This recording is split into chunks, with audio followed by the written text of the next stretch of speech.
নমস্কার বন্ধুরা, আরবিবি চ্যানেলে আপনাদের সকলকে জানাই স্বাগতম। চলে এসেছি কথা সিরিয়ালের নতুন একটি আপডেটস নিয়ে। আজকের পর্বে শুরুতেই আপনারা দেখতে পাবেন তুফানের কারণে বাতাসে মঙ্গল ঘণ্টাটা ভেঙে পড়ে যায়, আর এটা দেখে কথা খুব ভয় পেয়ে যায়। কথার মনে এটা আশঙ্কা জাগে যে কোনো আবার বিপদ আসতে চলেছে না তো। এইদিকে ঋতু এসে জুনিকে খুঁজতে লাগে। পর কথা ঋতুকে বলে, তুই জুনিকে বলবি ও যেন ঘর থেকে না বের হয়, আর আমরা যতদিন এখানে আছি কেউ কিন্তু কোথাও যাব না। বলে, ও তো এখানে নেই, আমি তো ওকেই খুঁজছি।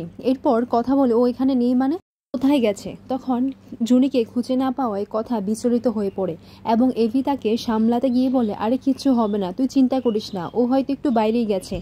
এত নেগেটিভিটি কেন রাখিস বলতো? কিচ্ছু হবে না, জুনি হয়তো এদিকেই গেছে আর আমরা সবটা হ্যান্ডেল করে নেব। এরপর ছোটকা বলে, কথা যদিও কোনো বিপদ এসে পড়ে তাহলে আমরা সবাই তো আছি, সবাই মিলেই সেটা ফেস করে নেব।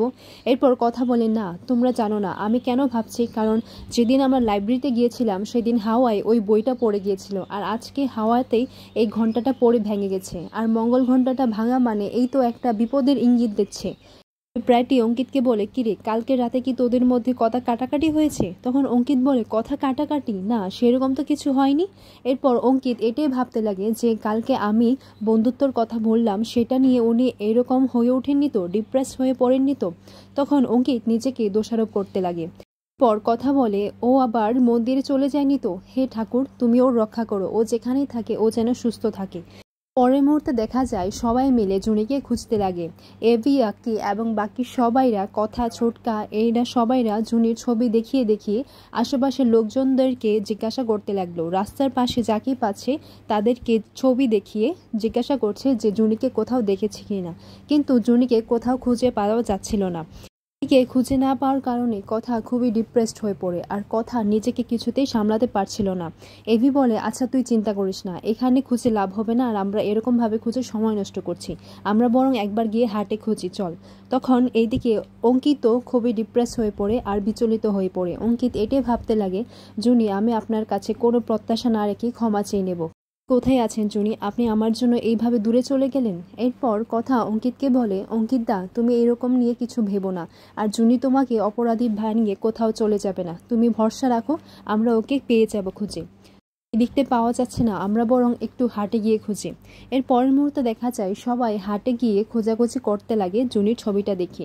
এখানকার লোক এভিদের এইভাবে ছোটাছুটি করতে দেখে এটাই ভাবতে লাগে যে এরা কার ছবি দেখে এতটা ছোটাছুটি করছে, কি হয়েছে।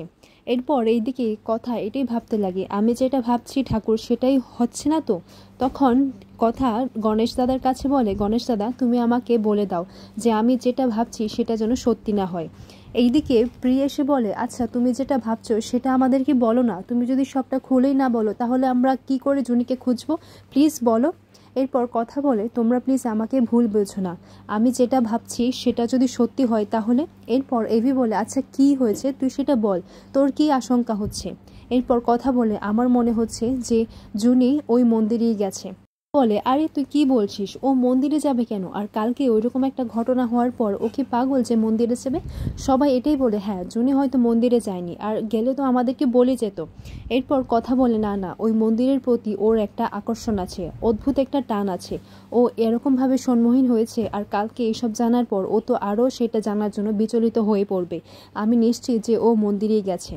তখন মন্দিরের কথা শুনে গ্রামবাসীরা শুনে ফেলে। তখন গ্রামবাসীরা বলে, এরা কি আবার মন্দিরে যাবে নাকি? গ্রামবাসীরা বলে, ওরা আবার মন্দিরে গিয়ে আবার আমাদের গ্রামটাকে দূষিত করে ফেলবে নাকি? ওরা আবার গেলে মন্দিরে অপদেবতারা জেগে উঠবেন। এরপর এটা শুনে ম্যান্ডি বলে, এই সুযোগ আগুনটা লাগাবার জন্য। এরপর ম্যান্ডি গ্রামবাসীদের গিয়ে বলে, আমরা তো এখানে সারা জীবন থাকবো, আর ওরা তো শহরের মানুষ, ওরা তো কদিন বাদে এখান থেকে চলে যাবে, আর আমাদের কি হবে? সবাই যখন মন্দিরের দিকে রওনা হয় তখন সব গ্রামবাসীরা তাদের হাতে যা যা পারে সেসব নিয়ে, আর এভি সবাইকে তারা ঘেরাও করে নেয়। তখন সবাই মন্দিরে যাওয়ার জন্য বারণ করে, তাদেরকে বাধা দেয়। এভি সব ব্যাপারটা সিচুয়েশনটা সামলাতে চাইলে কিন্তু তারা কিছুতেই বুঝতে পারছিল না। কথা তাদেরকে রিকোয়েস্ট করছিল যে শুনুন না, আমার বোনকে তো পাওয়া যাচ্ছে না, একবার যদি মন্দিরে গিয়ে খুঁজতে পারি তবে। এই মন্দির নিয়ে লেখালেখি করছিল। এমন সময় ম্যান্ডি এসে বলে, এখানে না আগেও লেখালেখি করতে অনেক লোক এসছে, কিন্তু তারা তো এই দুঃসাহসটা দেখায়নি, আর আপনারাও যাবেননি। পর অঙ্কিত বলে, তার মানে এত কিছু এত বছর ধরে চলে এসছে আর আপনারা কেউ কিছুই বলেনি, তাই তো? এরপর অঙ্কিত আরও উত্তেজিত হয়ে তাদের সাথে ভেড়াভেড়ি করতে লাগে এবং চিৎকার চেঁচামেচি করতে লাগে। কথা অঙ্কিতকে শান্ত করবার চেষ্টা করে। কথা অঙ্কিতকে বলে, অঙ্কিত দা, এইভাবে চেঁচামেচি করে ঝগড়া করে এটা পার পাওয়া যাবে না, আমাদেরকে অন্যভাবে সবটা সামলাতে হবে। এইদিকে তারা সবাই ঝগড়াতে মাতামাতি হয়ে আছে এবং সবাই উত্তেজিত হয়ে পড়েছে। আর ম্যান্ডি সুযোগ পেয়ে কথার দিকে একটা বড় আদলা ইট ছড়ে মারে, আর যেটা কথার উপর লাগেনি এভি সময় মতো কথাকে বাঁচিয়ে নেয়। তখন এভিও উত্তেজিত হয়ে পড়ে। এভি বলে, আপনারা কি মানুষ খুন করতে চেয়েছেন? আর এখন যদি ওর কিছু হয়ে যেত, ওর মাথায় যদি আঘাতটা লাগতো, আর এত বড় আদলা ইট কারোর উপর ছুঁড়ে মারে? পর এভি কথাকে জিজ্ঞাসা করে, কিরে তুই ঠিক আছিস তো, তোর কিছু হয়নি তো? তখন কথা বলে, আপনি শান্ত হন, আমার কিছু হয়নি, আমি ঠিক আছি। বলে, আমাদের সাথে কি আমরা খুঁজছি, আপনারা প্লিজ আমাদের সাথে কোঅপারেট করুন, আপনারাও প্লিজ চলুন। সেই ভদ্রলোক বলে, না, আমি আপনাকে আগেও দেখেছি ওই মন্দিরে যেতে, আমি দেখেছি, আর আজকে আমি আপনাদের কোনোভাবে মন্দিরে যেতে দেব না। কেন আপনারা আমাদের সাথে এভাবে খেলছেন? অঙ্কিত উত্তেজনায় বলে, আমরা সেখানে যাবই। ওর ম্যান্ডি মাধবকে ফোন করে বলে, ওরা কিন্তু হাটে চলে এসেছে। তখন মাধব বলে, হ্যাঁ ওরা তো আসবেই, কিন্তু হ্যাঁ আপনি কিন্তু ওদেরকে মন্দিরের দিকে আসতে দেবেন না। আপনি কি শুনেছেন ওরা কি বলেছে? তখন ম্যান্ডি বলে, হ্যাঁ আমি তো শুনেছি, আর আমি তো চেষ্টা করছি। মন্দিরে যাওয়ার কথা শুনে গ্রামের লোকেরা ওদের উপর চড়াও হয়েছে।